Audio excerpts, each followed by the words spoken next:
Nora! Stop! You can't marry him! You asked for 30 days, James. I thought you'd wait for me. You said she'd wait. I was wrong. Then don't humiliate yourself. She was supposed to marry me! Then you shouldn't have made her your second choice. Move! Not a chance. I was standing in my wedding dress when my fiancé walked through the bridal boutique door, holding another woman's hand. He did not come to apologize. He came to renegotiate the terms. The stylist had just finished pinning the veil into my hair. Ivory satin fell against my waist in slow, unhurried folds. The train spread across half the fitting room floor like something quietly poured.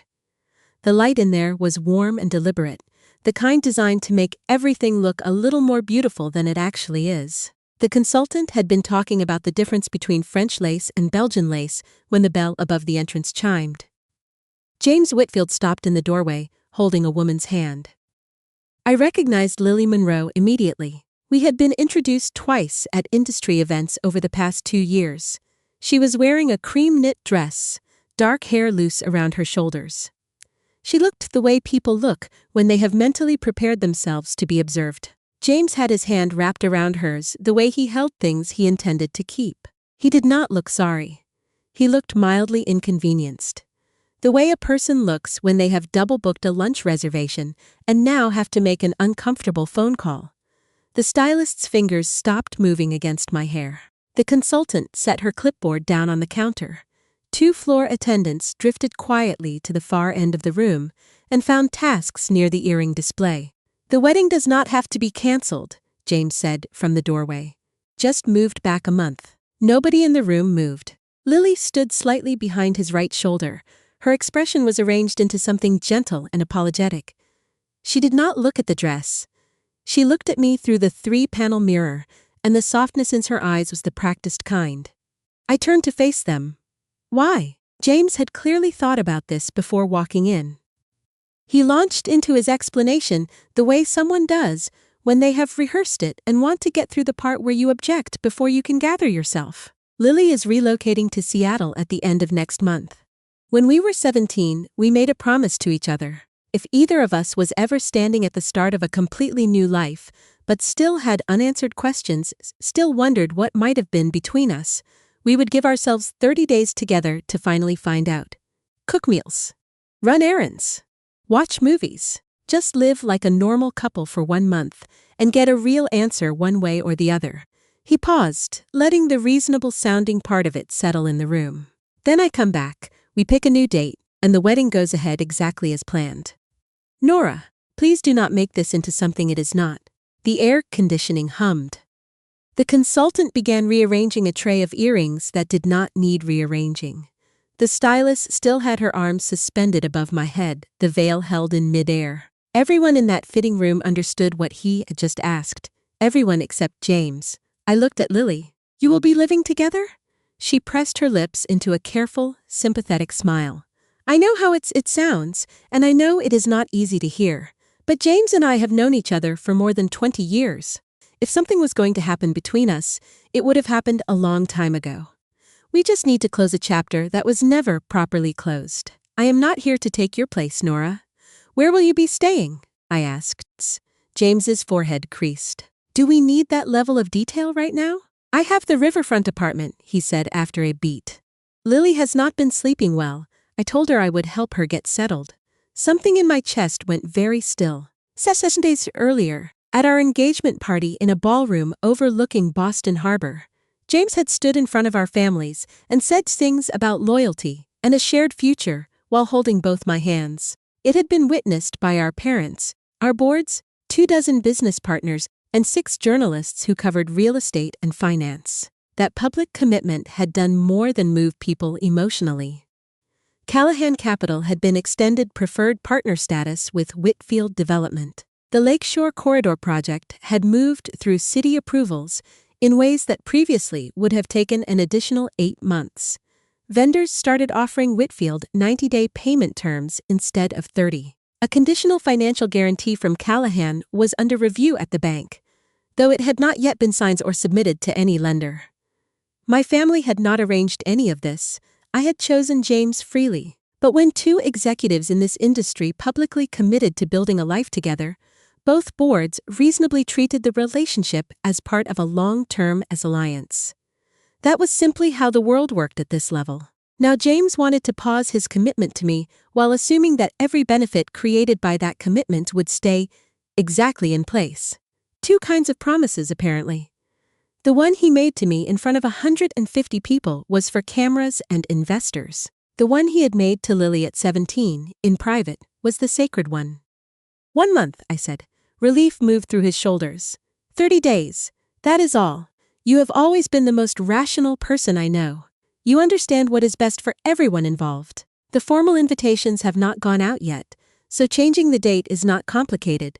When I come back, I will make it up to you. Whatever you want. I nodded. Triumph moved through Lily's eyes before she could stop it. James stepped toward me and raised his hand, reaching for my hair the way he always did when he believed he had worn me down. Automatic. Certain. The gesture of a man who had learned that this particular motion tended to work on me. I moved to the side. The wedding does not need to be postponed, I said. He stopped. What does that mean?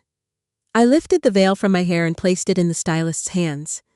Then I reached behind me and found the row of hidden hooks running down my back. You can honor your old promise, I said. I will honor my own decision. The wedding takes place 29 days from now. James stared at me for a moment, and then he did something I had watched him do in business negotiations many times. He shook his head in that particular way of his that communicated, without words, that whatever you had just said was not actually what you meant, and that he would explain what you really meant once everyone settled down. Nora. Let us not be dramatic about this. I am not being dramatic. I changed behind the curtain and came out with my jacket folded over one arm. I went to the consultant's counter and took out the velvet box I had been given at the engagement party. Inside was a deep, red garnet brooch, oval cut and set in antique gold. It had belonged to James's late grandmother. His mother, Eleanor, had pinned it to my lapel with both hands that evening and told me it had passed from woman to woman in the Whitfield family for 3 generations, and that it only ever went to someone who was truly going to become part of them. I set the box on the counter and slid it toward James. Return this to your mother. Something changed in his face for the first time. The confident set of his jaw softened into something less stable. It is 1 month, Nora. Do you really need to hand that back? I did not answer him. I turned to the consultant instead. Cancel the gown. Keep whatever the contract requires for the deposit. I am not asking for any exceptions. I picked up my bag and walked toward the door, moving through the space between them. Lily said softly as I passed Nora. He will come back. When the month is over. I stopped without turning around. Then you should remember to leave the door unlocked. Outside Boston was still damp from a morning rain. Beads of water clung to the boutique windows. The pavement on Newbury Street reflected the gray sky back up at itself. My driver pulled to the curb the moment I stepped out. I got in and closed the door. He waited for me to say where. I did not say anything for a moment. I just sat there with my hands in my lap and looked out at the wet street. My left hand caught my eye. There was a pale, thin line around the ring finger, the strip of skin that had not seen sun in 18 months. I had given my engagement ring to the stylist before the fitting, the same way I always did when trying on anything with a delicate stone. I had expected to put it back on when I left. 4 years! I sat with that fact before I did anything else with it. I remembered the first dinner we had. That was not a business dinner, a small Italian restaurant in the South End, where James had ordered badly in Italian and made the waiter genuinely laugh. I remembered the Sunday we drove up the coast with no particular plan and ended up eating fish and chips on a dock in Gloucester while the fog came in. I remembered standing next to him at his father's retirement party, in a room full of people I barely knew, and feeling for the first time in years like someone was actually on my side. Those things were real. I was not going to deny my own past to make the morning easier to carry. But the man who had walked into that boutique had made a precise calculation.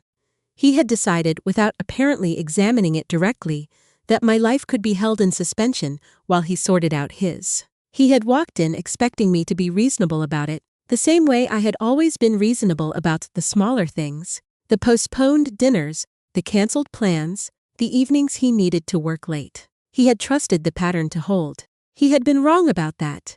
I breathed in slowly. Then I straightened, took out my phone, and called Rachel Park. Get legal, the risk committee, and the investment committee, I said. Emergency session at 2 o'clock. A short silence. All three groups? All three. Every exception Whitfield Development has received because of my engagement to James goes back into standard review. Preferred partner status, extended payment terms, the accelerated project timelines, all of it. Including the conditional guarantee for the Lakeshore Corridor? Including that.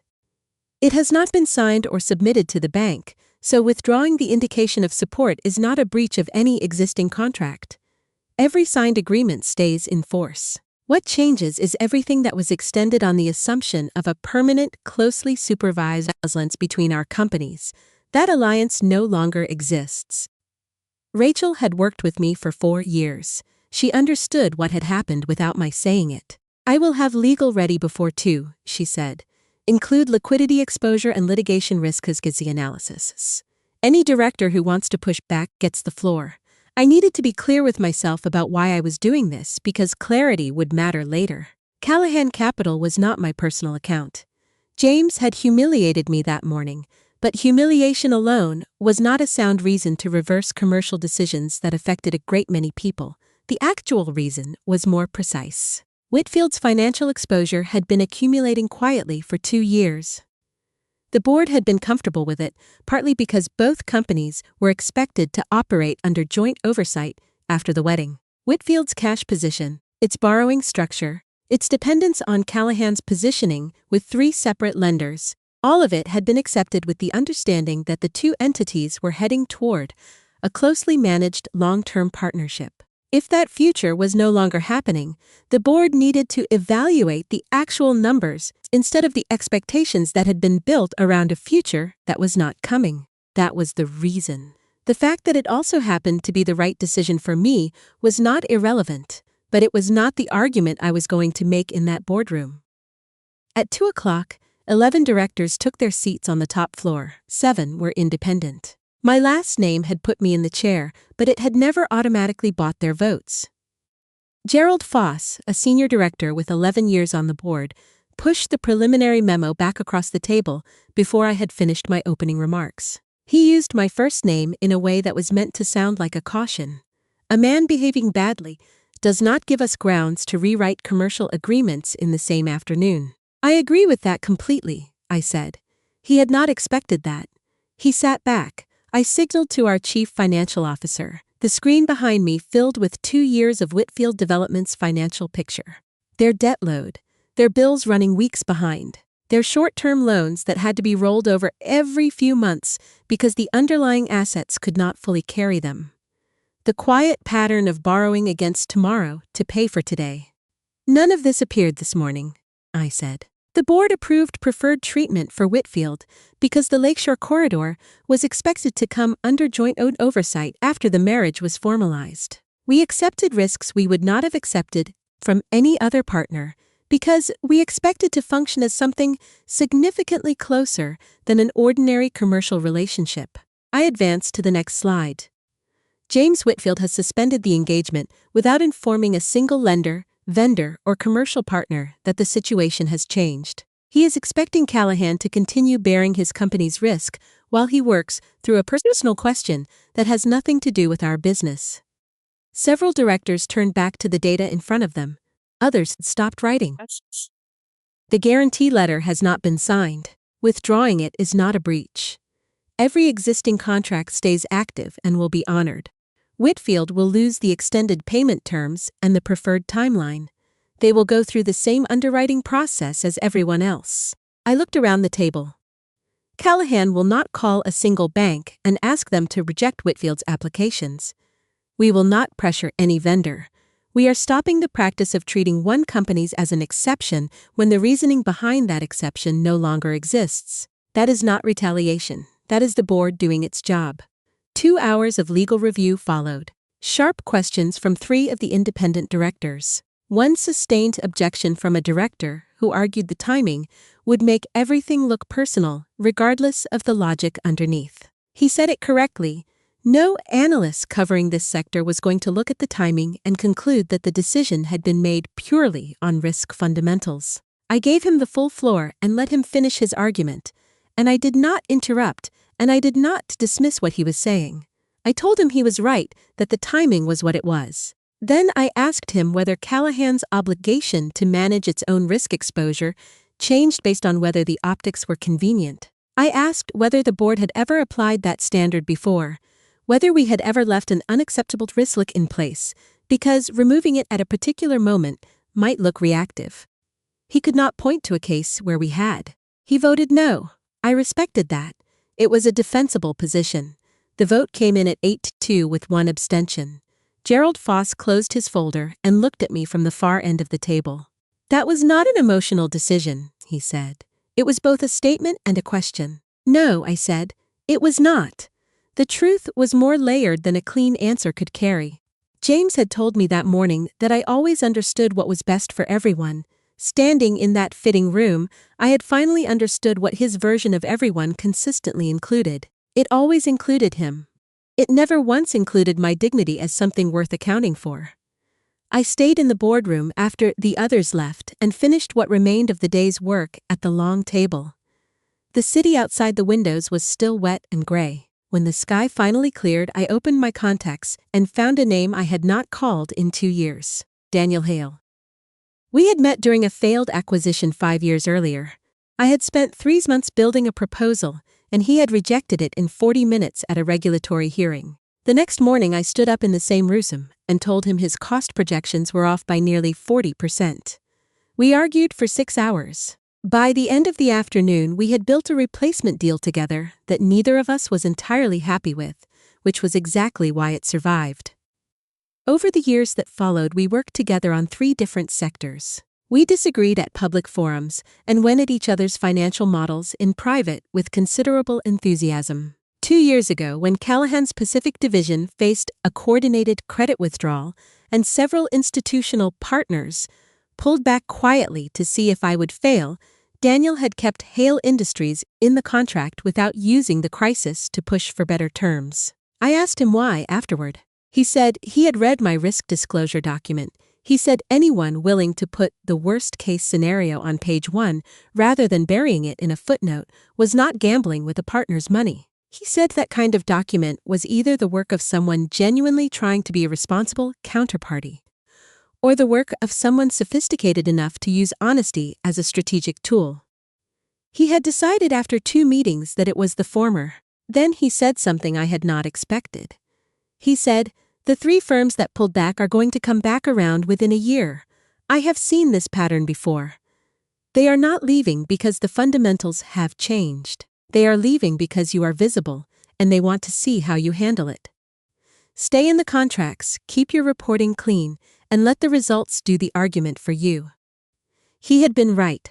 Every one of the 3 firms renewed within 14 months. It was the first time I understood that he did not see me as a Callahan heir running on inherited advantage. He saw the judgment that was producing the work, and he had calibrated his assessment of me on that, and nothing else. 18 months ago, at the end of a project dinner, he had asked whether I would consider something that was not limited to professional collaboration. I had been with James for 3 years. I said no. Daniel did not argue. He said, "Your choice belongs to you. The project will not change because of it, and I will not use the work as a reason to stay close to you." He had kept that exactly. I pressed call. He picked up on the second ring, Nora. His voice was low and steady. The background was quiet in the way large empty rooms are quiet. I looked at the wet city below. "The question you asked me 18 months ago," I said. "Is it still open?" 2 seconds. "My answer has not changed," he said. "But yours has to be genuinely yours, Estes. Are you calling because you want someone to balance a score or because you are making a real and different choice?" I looked at my left hand, at the pale line around the ring finger. "A different choice. Are you certain it is not the anger talking?" "I am willing to meet you before I give you a final answer." "All right. I am at Hale headquarters downtown. Whatever you say tonight stays in the room. If your answer is no when we are done talking, our current projects continue exactly as they are." For the first time since that morning, the tightness across my shoulders began to ease. Not because he had offered me anything, because before anything else, he had made sure the door was still open to walk away. I did not go straight to Hale headquarters. First, I went to the riverfront apartment. The property belonged to the Whitfield family, but I had spent weeks making it into something we could actually live in together. I had chosen the height of the dining table and the configuration of the kitchen drawers. I had picked the lighting by the front entrance and the arrangement of shelves in the study. I had done all of it with care, the way you do when you are genuinely building a life with someone. I used my key and let myself in. A pair of pale pink slippers sat beside the shoe cabinet. 2 mugs stood on the coffee table, both half-finished and gone cold. One had a faint red print on the rim.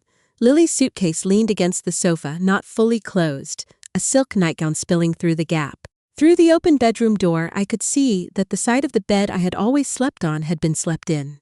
I was not angry. I was almost impressed by the speed of it. I had expected a symbolic 30 days of careful restraint. What I found was Tuesday afternoon. I went to the study and collected my private files.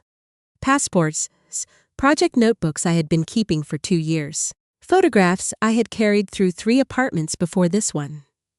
Then I went to the kitchen window and lifted the pothos plant from its hook. I had bought it on my first day at Callahan Capital, when I was 26, and had just been given an empty office and the title of Deputy Risk Officer. The plant had followed me through every move since then, through 2 reorganizations, and the year when everything in the Pacific Division nearly came apart. Lately, I had been so focused on the wedding that I had forgotten to water it consistently. Several of the older leaves had gone yellow and were curling at the edges. James came through the front door while I was sealing the last box. He stopped when he saw me. "What are you doing here?" "Collecting my files and personal things. You are coming back in a month. There is no reason to move everything out." I placed the final notebook in the box. This apartment was never mine. The future I was building toward it is not mine either. His expression tightened. "Nora, can you stop performing for a moment? I told you exactly what this is. Lily and I are working through something that has sat between us for 20 years.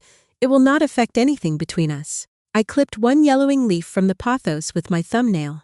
"You explained yourself very clearly this morning." "I heard every word. Then why are you packing?" "Because I do not leave my belongings in someone else's trial marriage apartment." Lily appeared in the bedroom doorway. She had changed into soft gray lounge clothes and was holding one of the ceramics mugs I had ordered last winter from a small shop in Vermont. A set of 4, a gift for James. She held it comfortably with both hands around the bowl, the way you hold something you have already decided belongs to you. "Nora, please do not misunderstand." She paused. "I was going to take the guest room. But James said the main bedroom was quieter, and I really have not been sleeping well." "You do not need to explain anything." James stepped in front of her. "Her sleep has been genuinely bad. Why are you focusing on small details?" I looked at the mug in her hands, then at the open bedroom door, my side of the bed. The wedding guest list I had been organizing just 2 nights ago still visible on the nightstand. Some things do not take 30 days to replace you. Some things manage it on a Tuesday. I sealed the box and picked up the pothos. "James, you chose the 30 days. I respect that it was your choice to make." He moved toward me. "Where am I supposed to pick you up in a month?" He asked it before he could stop himself. I paused at the front door. "You will not need to." I stepped out and pulled the door closed behind me. Through it, a moment later, I heard Lily ask in a low voice, "Is she angry?" James answered without hesitation. "She needs time. When I go back and apologize properly, she will calm down. Nora would never actually leave me." The door cut off whatever came after that. Hale Industries occupied the top 4 floors of a glass tower in the financial district. When I came off the elevator, Daniel was already in the conference room. He had been waiting 20 minutes. He had not assembled lawyers or directors or family members to add weight to the conversation. There were 2 business proposals on the table. A pot of tea that was still faintly steaming, and a closed manila folder. We had not been alone together in almost 2 years. He seemed quieter than I remembered. Or perhaps I had simply not been paying the right kind of attention before. His suit was dark gray and simple. His eyes moved to the pothos under my arm and stayed there a moment. "It needs water," he said. "I know. I have been neglecting it. He asked an assistant for a tray and a glass, then poured half the water slowly into the dry soil himself. He measured it the way you do when you are not trying to drown the roots. The roots are still green, he said, tilting the pot slightly to check. Give it time. I watched the water disappear into the dry earth. It was a more useful comfort than anything else I had heard that day. We sat across from each other at the long table. I told him exactly what James had proposed in the boutique. I did not soften it to make James seem less deliberate about it, and I did not make it uglier than it had actually been. I told it the way I would write a 6th summary. Facts, in order, without embellishment. Daniel listened without interrupting once. When I finished, he asked one question. What role do you want me to play? I had been thinking about this on the way over. Future husband. Business partner. I paused. Not the man who takes James Whitfield apart on my behalf. He nodded once. I can agree to all of that. Callahan and Hale will not be merged through this marriage. Our personal assets remain separate. Our companies stay governed by their own boards. Any joint projects follow standard commercial terms. If we disagree on something, I keep the right to say no. He pushed the manila folder across the table. This is not a family alliance proposal. I opened it.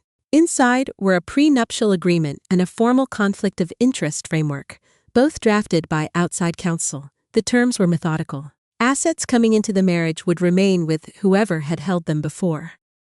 Neither spouse could demand a transfer of equity in the other's company. Joint investments required approval from both boards. No relative could use a personal relationship to influence hiring decisions in either company. If the marriage ended, the business separation would follow a predetermined process that both parties had agreed to in advance. Near the end, there was a clause I had not expected. It stated that if they had children, neither parent could use inheritance expectations, caregiving responsibilities, or family reputation to push the other out of their career. The signature lines at the bottom were blank. I looked up. When did you prepare this? The first version was drafted 2 years ago. I held his gaze. I have always cared for you, he said. His tone was even, without any performance in it. But caring for you did not give me the right to interrupt a choice you had already made. When you were with James, I had no standing to be near you. Now that you have come to me, I am still not going to use your anger tonight to push you toward a decision. He placed a pen in the center of the table between us. Take this home, have your lawyers go through every clause. If you come back tomorrow and say no, our existing projects continue without any change. I did not reach for the pen immediately. My wedding was scheduled for 29 days from now. The venue had been booked for nearly a year. The flowers were settled. Most of the catering arrangements had been confirmed months ago. I do not want a rushed wedding to prove I did not lose, I said. I know, but I also do not want to pretend we are strangers who met this week. I turned to the first page of the agreement. We have worked together for 5 years. I have seen how you handle a deal that falls apart. I know how you treat the people who work for you. I know whether you honor a commitment when there is nothing immediate to gain from it. He waited. I turned you down 2 years ago not because you were the wrong person. I turned you down because I had already chosen someone else. That choice was a mistake. That does not make everything I do after it impulsive. What do you want? He asked. Both legal teams review this tonight. Tomorrow morning, we announce the engagement and the new partnership together. The wedding stays in 29 days, but until the ceremony, either of us can walk away without any commercial consequence. No financial penalty and no change to any existing agreement between our companies, he added. Exactly. He nodded. Then he said something I had not expected. I want to make sure you understand what you are agreeing to as well. I am not an easy person to work beside. The people who have known me longest would tell you, I hold positions past the point where it is comfortable. And I do not give ground on numbers, simply because the atmosphere in the room becomes difficult. I have ended meetings that were going nowhere. I have declined joint ventures that would have been profitable on paper because the governance structures were not right. He looked at me directly. You have seen some of that firsthand. Working together with no professional distance between us will have the same qualities on a daily basis. I know, I said. I have also been on the other side of the table from you for 5 years. I am not walking into this believing you will be easier to negotiate with once we are married. Good, Because I will not be. For the first time that evening, something shifted in the set of his face. Not quite a smile. More like the particular expression of a person who has been waiting to find out whether someone means what they say, and now has an answer. Then we understand each other, he said. He took the folder back, found a blank margin near the bottom of the last page, and wrote one additional clause in clear, unhurried handwriting. A withdrawal from the marriage commitment by either party shall not alter any existing commercial agreement between Hale Industries and Callahan Capital. I read it. That clause was the most important thing on the page, and not because of its legal precision. It was important because it was completely unnecessary from Daniel's commercial standpoint. The business relationship between our companies was already protected by the existing signed agreements. He had written that clause anyway, in his own handwriting, in the margin of the last page, because he wanted me to be able to read it and understand something that no legal team had required him to say. Whatever you decide about us, the work between our companies does not change. Your decision will cost you nothing except the thing you are deciding. That was not how James had operated. James had treated the commercial alliance between our companies and my personal commitment to him as a single, inseparable arrangement. He had never consciously separated them, and he had assumed without examination that I had not separated them, either. When he asked me to pause one, he had expected the other to hold its position and wait. Daniel had separated them deliberately, in writing. Before asking me for anything, that was the difference I had been trying to name since that morning. It was not about money or the scale of the companies involved. James had treated my willingness to stay as something he already owned. Daniel had made sure the door was open to leave before he asked me to consider walking through it. Before I signed anything, I sent the documents to my own attorney and to both my parents. Our lawyers arrived within the hour. We reviewed the full agreement over the course of 3 hours. Daniel made no additional demands, assets, or control, but he held firmly to one clause, the one about relatives and executive appointments. My mother left Hale Industries when she married my father, he said when I asked about it. 20 years later, when she wanted to return to the board, there was no place left for her. She spent 2 decades believing that being provided for was the same thing as being valued. He looked at me steadily. She learned eventually that they are not the same thing at all. At 9 that evening, I took Daniel to the Callahan house in Newton. I did not call ahead to prepare my parents for who was coming. That felt like the wrong kind of management. My mother opened the door, took one look at me, then at Daniel standing half a step behind, and said nothing for a long moment. She had good instincts about when not to speak first. She closed the sitting room door and looked at me directly. "Are you certain that this morning has not temporarily lost you your mind?" "I am certain," I said. My father shook Daniel's hand and led him into the study. They were in there for 40 minutes. My mother and I sat in the sitting room and did not discuss the boutique further, because there was nothing more to say about it. When my father came out, he was carrying the prenuptial agreement. He set it on the coffee table in front of me and sat down. "The terms are fairer than I expected," he said, "more protective of you than I would have written them in several places." He looked at me. "But remember this, Nora. No matter who you marry, you walk in as Nora Callahan. That does not change based on anyone else's name." Daniels, standing in the doorway, answered before I could. "That is who I want to marry," he said. "Not a portion of Callahan Capital." My mother did not soften immediately. She came to where I was sitting, tucked a loose strand of hair behind my ear the way she had when I was young, and asked quietly, "Does it still hurt?" I had planned to say no. "A little," I said. Instead, 4 years do not disappear because one's mourning was ugly. What had disappeared was my reason to keep trusting him. Those were different things, and I was not going to pretend otherwise. So, my mother sat beside me and was quiet for a moment. "Hurting and going back are 2 different things," she said finally. "You are allowed to hurt slowly. You are not required to keep standing in the same place." Daniel had stayed near the doorway through all of it. He did not move closer, and he did not pretend not to hear. He simply waited. When we left and walked down the front steps to the car, he asked one question. "Do you want to delay the announcement tomorrow?" "No. Keep it on schedule." I was not choosing speed to hide the pain. I was able to make the choice because I had admitted the pain was real. Those 2 things are not the same. I arrived at the office before anyone else that morning. The building was still being cleaned when I came through the lobby. I rode the elevator to the executive floor and sat at my desk for 20 minutes before opening a single file or returning a single message. The agreements were already signed. The legal teams had worked through the night and filed everything that needed filing. The announcement was drafted, approved by both communications departments, and loaded into the distribution system. There was nothing left to review. I sat with that for a moment. What was about to happen was not reversible the way the other decisions had been reversible. Walking out of the boutique, calling the board meeting, reaching out to Daniel, all of those had felt, in their immediate moments, like responses. A response is as always easier to explain and easier to defend than an initiation. You can point to what happened and say this is why. What was scheduled to go out in 45 minutes was not a response.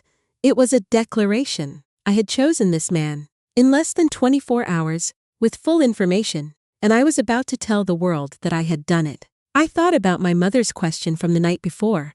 I thought about what I had admitted to her. It still hurt. Not loudly. Not in the way that makes you reach for something to hold on to, but in the quieter way that lives in the back of your chest and does not announce itself. I was not going to pretend it did not. But my mother had said it correctly. Hurting and going back are two different things. At 7:55, Rachel came in with coffee and set it on the desk without asking whether I wanted it. At 8 o'clock, the statement went out. The joint statement went out at 8 in the morning. The first section described a jointly funded biomedical innovation campus to be developed over 3 years. The second outlined a 10-year strategic partnership between Callahan Capital and Hale Industries, with independent board oversight on all joint projects above a certain threshold. The third section was one paragraph. Callahan Capital CEO Nora Callahan and Hale Industries Chairman Daniel Hale have confirmed their engagement. Both parties will continue to operate their respective companies independently under a prenuptial agreement and a formal conflict of interest policy. Their wedding will take place in 28 days. The statement did not mention James Whitfield or Whitfield Development. It did not explain why the groom had changed.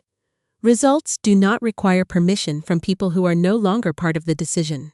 James was helping Lily choose curtain fabric in a home furnishing store when the notifications began.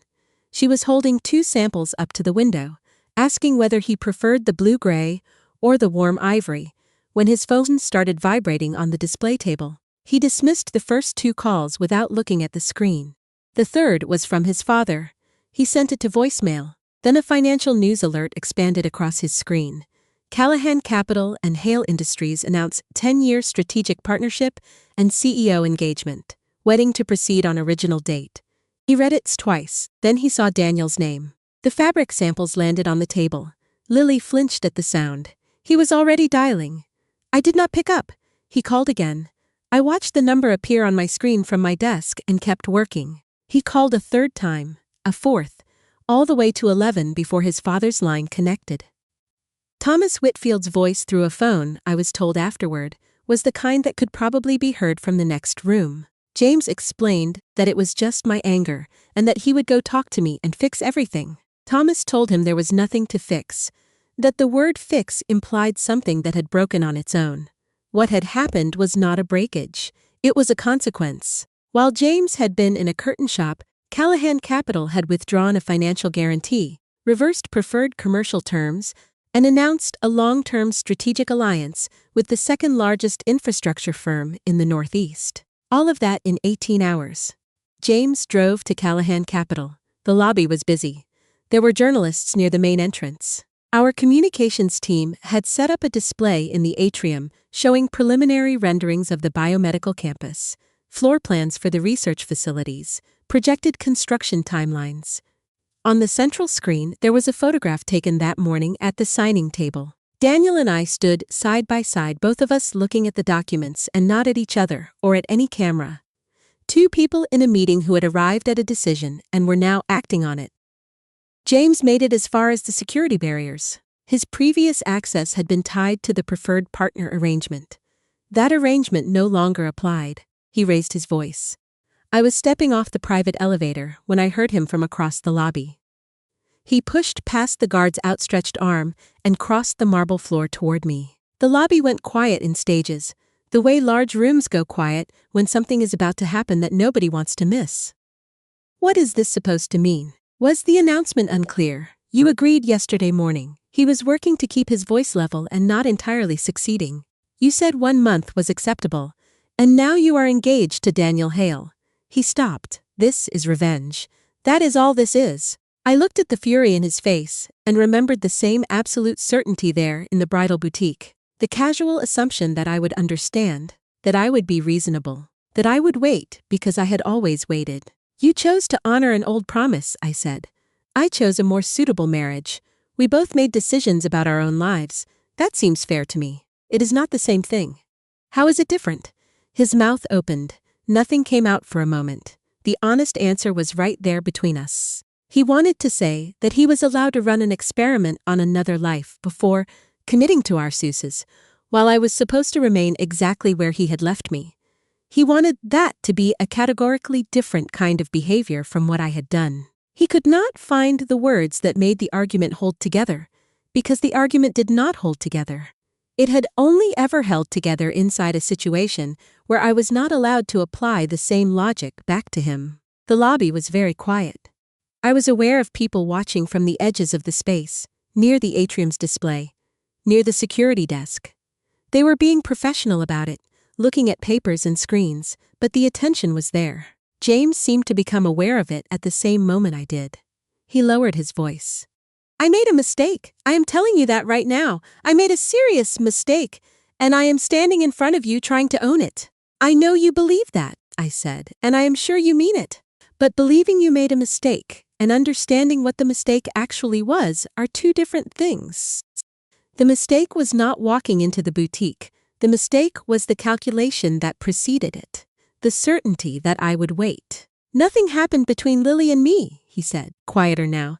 I can ask her to leave today. Nora, we have been together for 4 years. You cannot end all of that over one morning. Whether anything happened between you and Lily is not the point.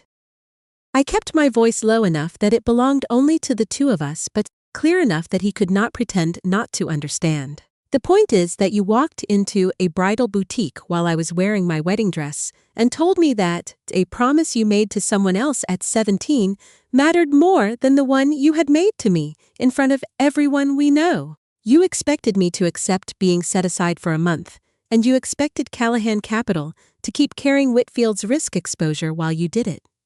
The color left his face. You were not confused, I said. You calculated that I would go along with it, because I always had before.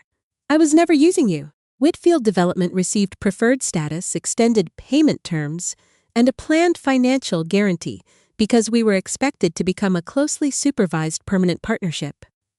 Which of those advantages had nothing to do with our future together? I looked at him. Not one of them, he said nothing. The engagement is over. Every project between our companies now follows standard commercial terms. Callahan has not moved against Whitfield. Callahan has simply stopped protecting Whitfield from the consequences of its own balance sheet. If your company cannot function without our name attached to it, that is a structural problem with your company. It is not proof that you are owed a marriage. Fear came in then, finally replacing the anger. He reached for my wrist the way he used to when he wanted to hold me in a conversation long enough to wear me down. I stepped back. Measured footsteps crossed the lobby behind me. Daniel came to my side. Not in front of me. He stopped half a step away. Close enough that his position was visible. Far enough to leave the conversation where it had always been. James looked at him. You were ready for this, James said. I was waiting for Nora to choose me, Till said. I was not waiting for you to fail her. You took advantage of the situation. I invited him, I said. James looked between us. He looked the way people look when the story they have been telling themselves turns out to be the only part of the situation that was ever really theirs. You spent 30 days deciding if you wanted your life, I said. I spent one afternoon deciding I wanted a better one. He went still. Do you even love him? His voice cracked slightly on the last word. I thought about it honestly and answered honestly. I trust him, I said. Sometimes trust is a stronger beginning for a marriage than love built on excuses. I turned toward the elevator. Behind me, his voice came quietly across the lobby floor. What about 4 years? Does none of that matter to you? I stopped. 4 years was real, I said. I did not turn around. This morning was also real. Both of those things can be true at the same time. The elevator doors closed. Through the narrowing gap, I could see James standing alone in the center of the lobby. Still. Finally arriving at something he had not understood before. He had not lost a wedding that could be rescheduled. He had lost a woman who was never going to wait for him again. I did not stand there and watch him understand it. I let the elevator doors close and stepped away from them before they could open again. The ride up was quiet. When the doors opened onto my floor, Rachel was already waiting. She had been watching the lobby security feed. She did not say anything about what she had seen. She handed me a folder with the afternoon schedule and walked beside me toward the office. The financial desk at the Journal called, she said. The Post's business section called. 2 wire services. I told all of them the statement speaks for itself. Good. There is also a call request from Gerald Foss. He said 2 minutes. No agenda. No new business. I stopped walking. I had the call put through to my office. Foss was brief. He said he had been thinking about something since the boardroom vote and wanted to say it before the day ended. In 11 years on Callahan's board, he had seen many executives make decisions that looked like business decisions and were actually personal ones. He had also seen a smaller number make decisions that looked personal and were in fact something more disciplined than that. He said what he had observed that afternoon had confirmed which category today's vote had belonged to. He added that he was glad I had let him make his full argument before the vote, because it had made the outcome cleaner. He ended the call without waiting for a response. I sat with that for a moment after hanging up. Then I opened the next file and went back to work. The afternoon moved through itself in the way afternoons do when you decide not to watch the clock. My inbox contained 11 messages from journalists, 3 from Whitfield development executives asking to initiate a conversation, and several from industry contacts being carefully neutral, which generally means they are waiting to see which way things settle before committing to a position. I forwarded the journalist requests to communications, the Whitfield messages to legal, and replied briefly to the neutral ones. Back at my desk, I worked through the afternoon without responding to the messages that kept arriving. James tried several more times from different numbers. A contact I barely recognized forwarded a message from his team asking if I would accept a call. At 4 in the afternoon, my phone lit up with an unknown number. I opened it. A photograph. 2 matching mugs on a coffee table. James's jacket draped over the arm of the sofa. A line of text above the image. James tells me every day that it is over between you. But he still has not asked me to leave. You have Daniel now. Is this not better for everyone? I looked at the photograph for a moment. Then I blocked the number and went back to work. She wanted me to compete. She wanted evidence that James was still a prize worth fighting over. But James had left my list of things to think about the morning I walked out of that boutique. There was nothing left to compete for. Before I left the office that evening, I noticed something on the windowsill beside my desk. A small grow light had appeared beside the pothos, its cord running neatly behind the radiator, set to a timer that shifted the plant toward the window during the day. I had not put it there. I picked up my phone and sent Daniel a message. You bought my plant a lamp. His response came back in under a minute. I considered replacing the plant entirely. Then I looked more carefully and decided that was not necessary. Whitfield Development's first real crisis came 3 days after the announcement. The company had been operating for 2 years with a set of advantages that James had come to treat as permanent features of the landscape. Callahan's preferred partner designation had made lenders more cooperative than the underlying numbers warranted. The extended vendor payment terms had kept the cash position looking healthier than the balance sheet actually supported. And the expected financial guarantee from Callahan had been quietly factored into several projections the board had been shown, even though that guarantee had never been formally executed. When those things went away, what was left underneath them had to speak for itself. The bank formally paused the expanded credit facility for the Lakeshore Corridor. Vendors returned Whitfield's payment window from 90 days to 30. The company did not collapse overnight. It simply lost every buffer it had been running on, and without those buffers, The real balance sheet became visible to everyone who needed to look at it. The real balance sheet had a great deal to say. Shareholders called for an emergency meeting. The board opened a formal review of management decisions over the past 2 years. Thomas Whitfield, who had spent years gradually increasing James's operational authority as a show of confidence, suspended him as chief operating officer and took direct personal control of the Lakeshore project. 3 days after the announcement, Eleanor Whitfield came to the Callahan house. She sat across from me in the sitting room. She had been genuinely kind to me in the months since the engagement. She had included me in family gatherings, called to ask my opinion on the interiors for the Lakeshore show unit, sent a handwritten note after the engagement party saying she had spent years waiting for James to find someone with backbone enough to be a genuine partner to him rather than a soft surface for his ambitions to land on. I had liked her for that note. I had thought it showed an honest assessment of her son. Watching her now, I understood that it had also shown a woman who had learned exactly which words to choose to secure the alliances she needed. She pushed the garnet brooch across the coffee table. James was confused, she said. Her eyes were bright the way eyes get when someone has decided in advance they may cry if the moment presents itself. People make mistakes in long relationships. You cannot throw away years of shared planning over one terrible decision. I did not touch the velvet box.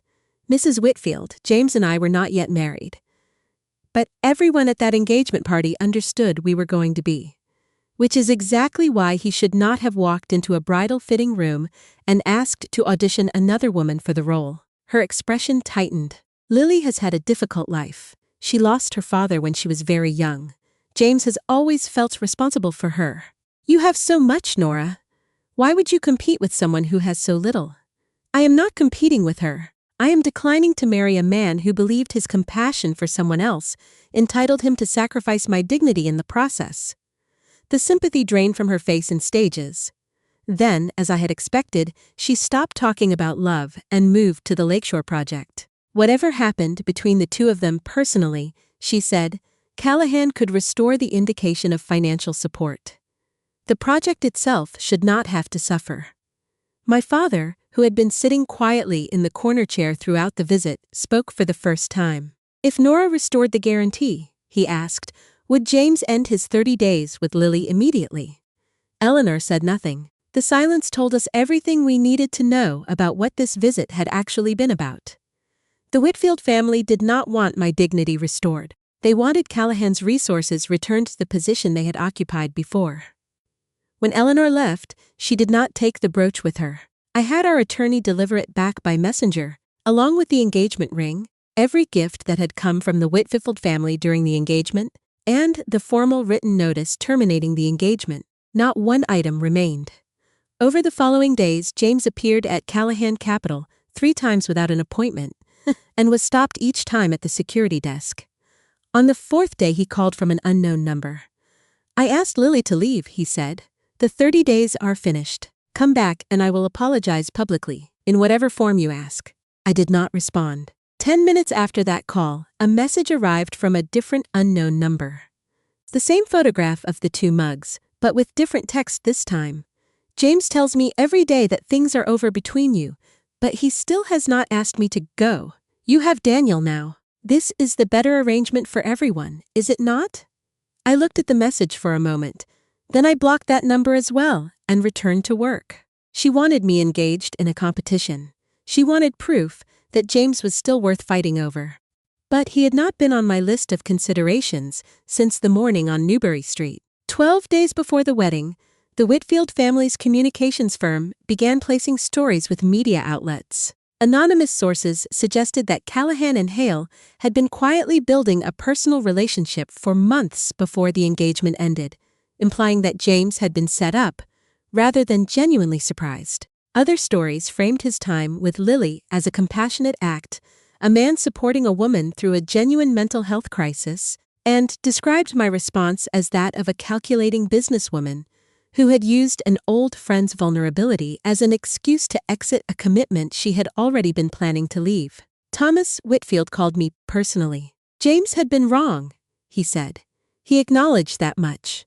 But Callahan and Whitfield had a long working history that should not be destroyed by one difficult episode in a personal relationship. I turned a page in the file I was reading. Are we discussing contracts or relationships? I said, a pause. Both can be discussed. On contracts, Callahan has not breached a single existing obligation. On relationships, James asked me to accept him living with another woman for 30 days while expecting our commercial arrangement to remain unchanged. Which of those two facts would you like me to reconsider? He told me that keeping things out of the press would help no one. That is advice the Whitfield family would do well to follow, I said, and ended the call. I authorized our communications team to prepare a timeline. No emotional language, no commentary or interpretation. 4 verified facts, in sequence with dates and times. The date of our public engagement. The date and location of the conversation in the boutique. The date Callahan's board revoked Whitfield's preferred commercial status. And the date that Hale and Callahan began formal negotiations and signed the Conflict of Interest framework. At the bottom was a screenshot. We had not obtained it through any inappropriate means. Lily had posted it to a private social account to share with a friend, and the friend had shared it further. By the time it circulated widely, multiple people had saved the full image. It showed a text message from James, sent within an hour of leaving the boutique on Newbury Street. She agreed. No scene. The wedding will happen after the 30 days. He had written those words while I was still walking out to the car. The public response reversed direction within 2 hours. People understood, once they saw the sequence, that James had not found himself in an ambiguous or difficult situation. He had made a deliberate calculation. He had walked into that boutique intending to keep Callahan's financial support and Lily's compensation simultaneously, and he had written down his expectation that I would cooperate. Whitfield Development's board met in emergency session that same afternoon. James stood before them and attempted to describe the past 2 weeks as an overreaction to a private matter. A director who had served the company for 14 years picked up the financial report from the table and set it back down with some force. If this company were structurally sound, he said, then why would the withdrawal of an unsigned letter of indication stop a major project in its tracks? You do not get to blame Callahan Capital for declining to carry risk that you should have managed yourself. Another director asked the question James had never wanted to hear. Before you decided to spend a month living with Lily Monroe, did you evaluate which of your commercial arrangements would be affected if the engagement ended? James could not answer. He had never run that calculation because he had never genuinely believed I would leave. The possibility had not seemed real to him, so the cost of it had never been assessed. The board suspended his remaining executive authority and directed his father to develop a full refinancing plan. We visited the wedding venue the following afternoon. The banquet manager met us in the lobby and apologized 3 times upon learning that the groom had changed. Daniel did not ask the staff to dismantle every element of the original planning as though the previous booking had never existed. He asked only that they remove the Whitfield Development branding from the corporate reception displays. The wedding coordinator suggested an engagement photo session to help manage the public narrative around what had happened. Before I had answered, Daniel turned to look at me. Do you want to do that? No, I do not want this wedding to look like a product launch. Then we will not do one. The coordinator hesitated. People online are already comparing the two situations. A strong image would help establish the story before it establishes itself. Daniel's expression did not change. Our wedding is not responsible for proving who won anything. In the end, we released one photograph. We were standing beside the Charles River on an ordinary afternoon, neither posed nor performing. I was holding a revised ceremony schedule. Daniel had turned his head toward me, listening to something I was saying. The most repeated comment beneath that photograph across several platforms had nothing to do with revenge or wealth or the comparison everyone had been drawing. They look like 2 people who will actually make decisions together. That was closer to my idea of marriage than anything I had seen in a long time. That same day, Lily moved out of the riverfront apartment. I heard about it from Rachel, who had a contact at the building management company. I did not feel satisfaction at the news. I did not feel much of anything about it directly. Lily had made her own choices inside a situation James had constructed. What she did next with those choices was her own business. What James did next with the mess that remained was his. James followed her to the underground parking garage. "Why are you leaving now?" he asked. She had her bag over one shoulder and her keys in her hand. She stopped at the car door and looked at him. The softness that had been carefully in place in the boutique was gone. What was left was something more honest and considerably less kind. "You told me this was about finally getting an answer. The question we had never answered, the chapter that was never closed. That is what you said to her in that fitting room." She opened the door. "Since the announcement, you have spent every day trying to reach her. You have lost your executive position because of decisions you made in connection with her. Your family is managing a financial crisis that exists because of your relationship with her." She set her bag on the passenger seat. "That is your answer, James. You have always known where you actually stood. You just did not want to pay the cost of knowing it. I need to fix this first. Stop telling yourself you were being noble. You agreed to this because you were certain she would never actually leave. You calculated that there would be no price." She paused. "You were wrong. That is all that happened. You thought there would be no price, and there was one, and now it has been paid. Stop waiting for it to be refunded." Her car moved up the exit ramp. He stood alone under the fluorescent lights of the empty garage. Meanwhile, Daniel and I had been working. In the 3 weeks between the announcement and the wedding, we held 6 closed sessions on the biomedical campus project. Daniel challenged my research funding proposal and declined to approve figures simply because we were engaged. He ordered both teams to build new financial models before he would agree to move forward. One session ran past midnight. I wanted 12% of Phase 1 project revenue committed to rare disease research. Hale's finance team argued the figure was too aggressive for the first operating cycle. Daniel did not take my side out of loyalty. He sent both teams back to the data.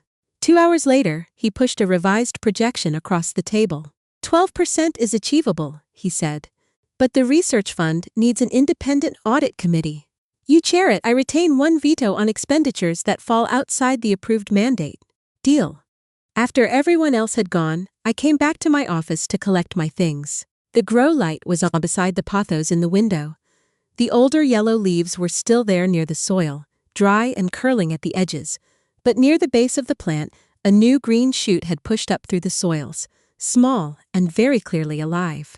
Daniel appeared in the doorway with 2 coffees that had been sitting long enough to go lukewarm. "Rachel says you forget to open the blinds when you are concentrating," he said. "So you bought my plant a lamp." I considered replacing the plant entirely. He glanced at the new shoot. Then I decided that was not necessary. I took the coffee from him. For the first time in his presence that did not feel managed or careful, I smiled. One evening, near the end of that stretch, Daniel looked up from his work and studied me for a moment. "Are we still keeping the original wedding date?" "Yes. You are not keeping it to prove something to someone?" His honesty made me quiet for a moment. "Are you marrying me to prove you beat James?" I asked. "No," he answered without any hesitation. "James was never my opponent. The only thing I have at stake here is whether you can actually trust me," he continued. "If you need 6 months or a year, we can stay engaged and continue the partnership. No contract will change because of it. No one will hold it against you." "You waited 2 years," I said. "Would that not feel unfair to you?" "Waiting was my choice. It is not a debt you owe me." I looked at the new leaf catching the light from the grow lamp beside the window. "The wedding stays," I said. "Are you certain?" "Yes." I turned back to the file in front of me, not because I need to prove I did not lose, because this time I know exactly what I am choosing. 6 days before the wedding, James was waiting beside my car in the underground parking garage at Callahan Capital. I saw him from across the concrete floor when I stepped off the elevator. He was leaning against the passenger side with his hands in his jacket pockets, which was a posture he adopted when he was trying to look relaxed, and was not. He looked thinner. His suit needed pressing. In the 4 years I had known him, I had never once seen James Whitfield in a suit that needed pressing. He had always been perfectly turned out, as though appearance were a form of control he could not afford to let slip. My security detail moved toward him. I held up one hand and they stopped. He did not say anything when I reached the car. He opened his right hand and held it out. The engagement ring sat in his palm. "I came to return this," he said. "It belongs to your family. Keep it, or give it to your attorney." He closed his fingers around it. "I keep going back to that morning," he said. "If I had not brought Lily to the boutique, if I had found a different way to have the conversation, would we still be getting married in 6 days?" I thought about it honestly. "Probably," I said. Hope moved across his face so quickly it was almost painful. "But that does not mean the marriage would have been a good one," I said. "The boutique only let me see earlier what I had been refusing to see for years. You believed that my silence and my patience had no real cost. You thought that because I never pushed back on the smaller things, I was not keeping any kind of account." He lowered his head.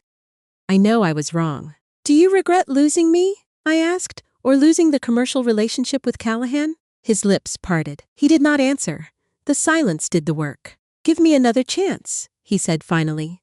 "The Lakeshore project, the financial terms, none of it matters as much as the 4 years we built together." I looked at the man I had once expected to build a life with. I felt no victory standing there. I had imagined, in a weaker moment once, what this conversation might feel like. I had thought it might feel like resolution, or satisfaction, or at least clarity. What I actually felt was the particular quiet that settles in when something is genuinely finished. Not the loud kind of finished that comes from a fight. The other kind, the kind that is simply true. "Your 30 days are not finished," I said. "Ours ended on the 1st. His eyes reddened.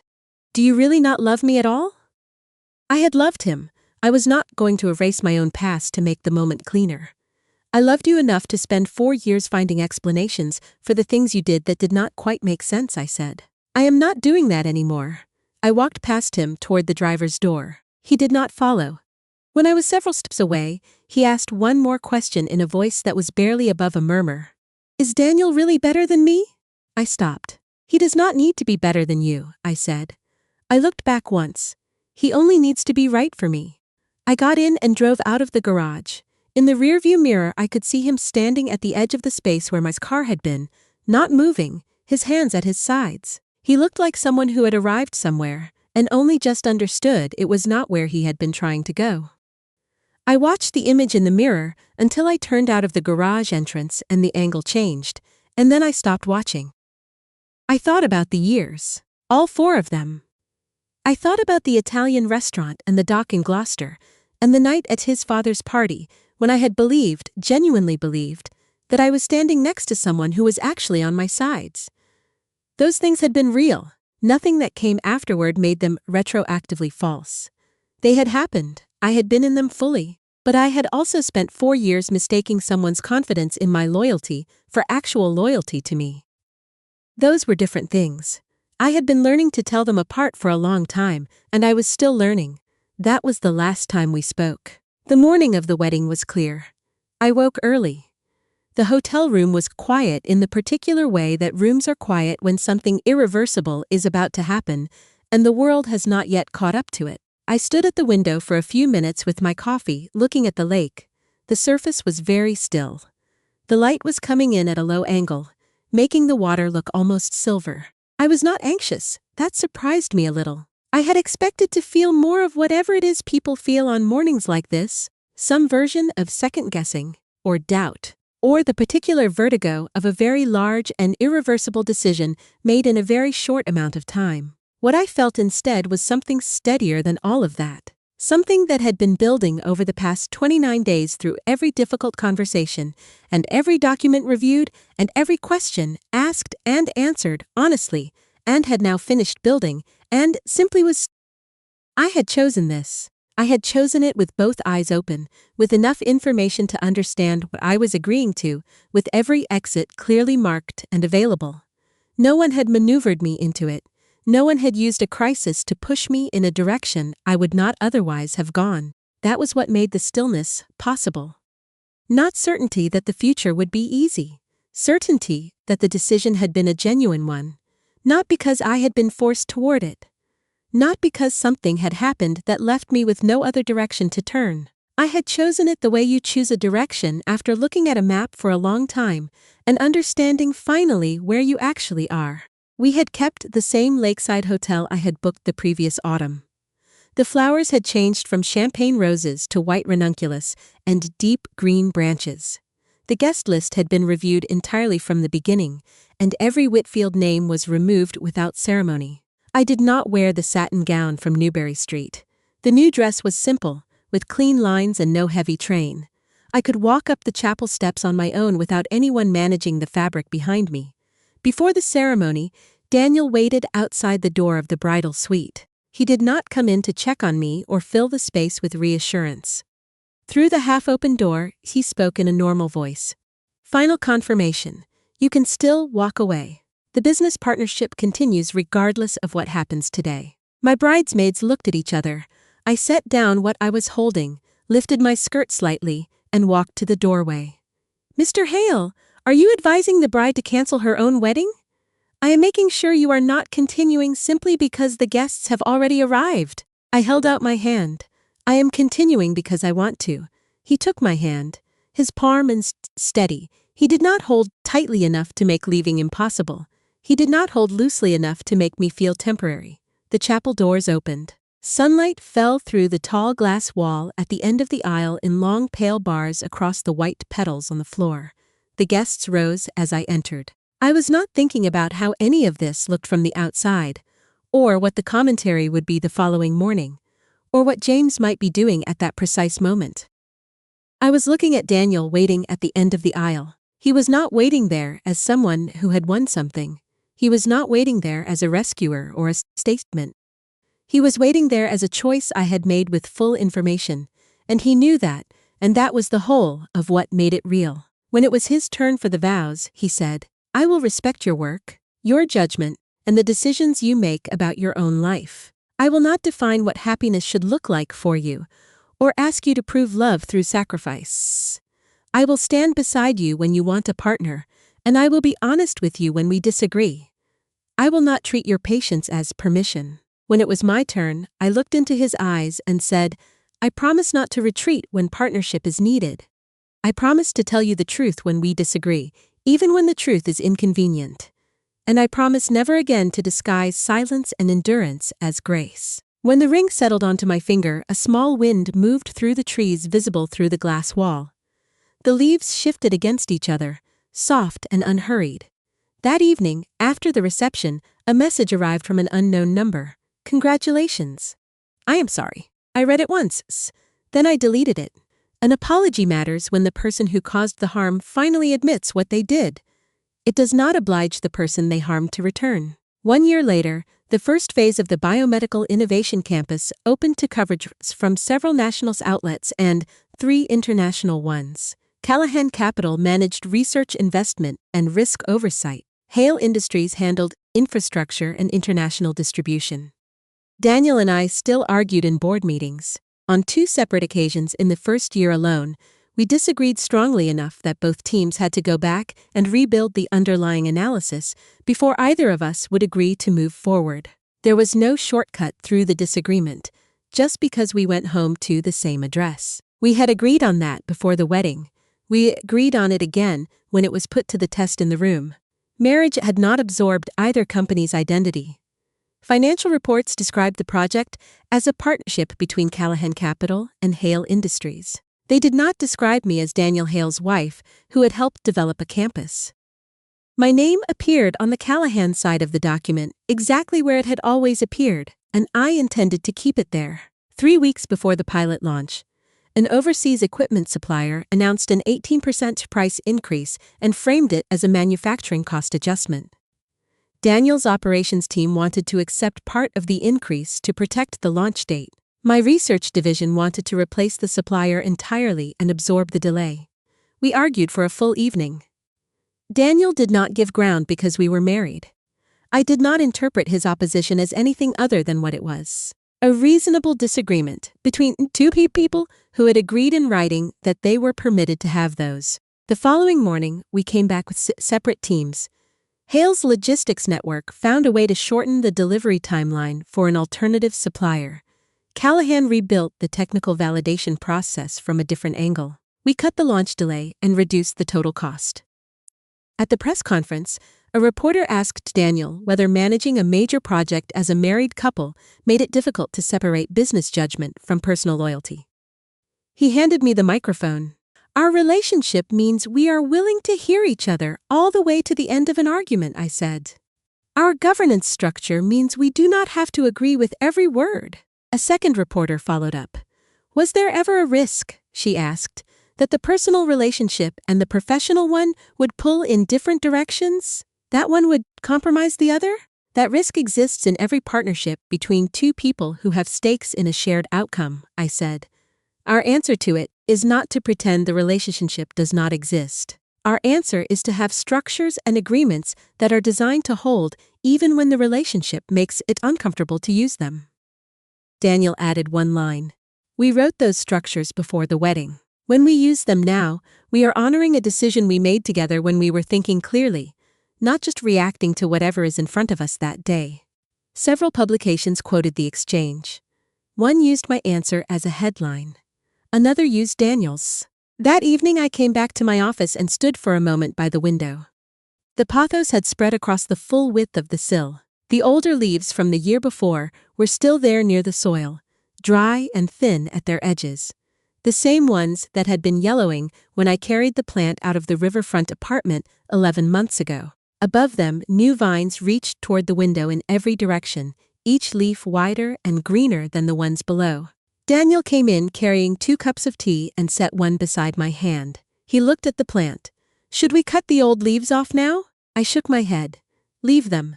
They were not stopping the new growth. Outside, Boston's lights were coming on one by one across the skyline. I closed the last report and we left the office together. I heard occasionally over the following months that James had left Whitfield Development's executive team.